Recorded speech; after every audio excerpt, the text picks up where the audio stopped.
जंगल के किनारे बसे छोटे से गांव सोनपुर में मुसहर बस्ती थी। उसी बस्ती में भोला रहता था। उसके पास न जमीन थी न पैसा, बस जंगल की मिट्टी और मेहनती हाथ थे। रोज सुबह वो जंगल से चिकनी मिट्टी लाता, उसे गूंथता और छोटे छोटे खिलौने बनाता। कभी बैल, कभी चिड़िया, कभी दिया। गांव के बच्चे खुश हो जाते, पर बड़े लोग कहते इस मिट्टी से पेट नहीं भरता। भोला चुप रहता, क्योंकि उसे भरोसा था कि मेहनत कभी खाली नहीं जाती। एक साल सूखा पड़ा, जंगल सूखा, खेत सूखे और काम बंद हो गया। बस्ती में भूख बढ़ने लगी। उसी समय पास के कस्बे में मेला लगने वाला था। भोला ने ठान लिया कि वो अपने खिलौने मेले में बेचेगा। उसने रात रात भर काम किया, मिट्टी को आग में पकाया, रंग भरे और सादगी से सजाया। मेले के दिन वो पैदल ही निकल पड़ा। मेले में तरह तरह की चमकदार चीजें थी, लेकिन बच्चों की भीड़ भोला के खिलौनों पर रुक गई। खिलौनों में गांव और जंगल की खुशबू थी। देखते ही देखते सारे खिलौने बिक गए।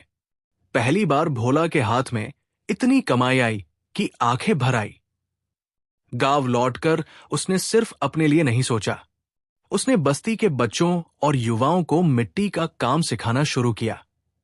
सबने मिलकर एक छोटा सा कामघर बनाया। जंगल से मिट्टी सोच समझ कर ली जाती ताकि नुकसान न हो। कुछ महीनों में उनके बर्तन, दिए और खिलौने दूर दूर तक बिकने लगे। जो लोग पहले हंसते थे, वही अब ऑर्डर देने आने लगे। भोला ने सिखाया कि इस मेहनत से मिलती है और मिट्टी भी सोना बन सकती है।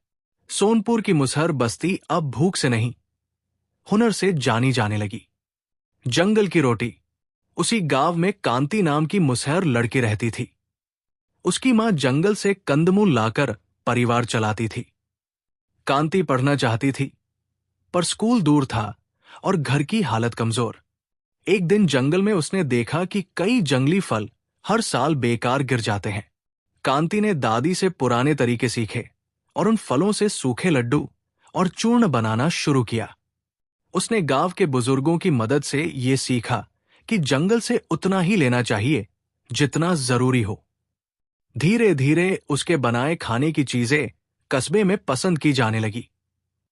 कमाई से कांति ने पहले अपनी पढ़ाई शुरू की, फिर बस्ती की लड़कियों को जोड़ लिया। सबने मिलकर जंगल की रक्षा का नियम बनाया। जब एक बार लकड़हारे आए, तो कांति ने समझाया कि जंगल रहेगा तभी रोटी रहेगी। गांव ने उसका साथ दिया।